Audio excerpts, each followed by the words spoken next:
প্রধান উপদেষ্টা অধ্যাপক মোহাম্মদ ইউনূসের আসন্ন লন্ডন সফরে তার সাথে বৈঠকের অনুরোধ করে চিঠি দিয়েছেন ব্রিটিশ এমপি এবং শেখ হাসিনার বোনের মেয়ে টিউলিপ সিদ্দিক।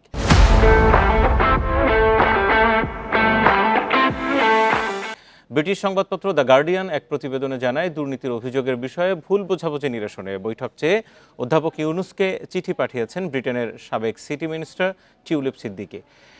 চিঠিতে তিনি বলেন, বাংলাদেশের দুর্নীতি দমন কমিশন দুদকের রাজনৈতিক উদ্দেশ্য প্রণোদিত অভিযোগের বিষয়ে ভুল বোঝাবুঝি দূর করতে এই বৈঠক চান তিনি। সেই সাথে বাংলাদেশের সাবেক প্রধানমন্ত্রী ও তার খালা শেখ হাসিনার সাথে জড়িত কিছু প্রশ্নের জবাব দেওয়ার প্রয়োজন বলেও চিঠিতে উল্লেখ করেন টিউলিপ। টিউলিপের বিরুদ্ধে একাধিক দুর্নীতির অভিযোগ তদন্ত করছে দুদক। এসব অভিযোগ অস্বীকার করলেও দেশে বিদেশে সমালোচনার জেরে যুক্তরাজ্যের সিটি মিনিস্টারের পদ ছাড়েন টিউলিপ।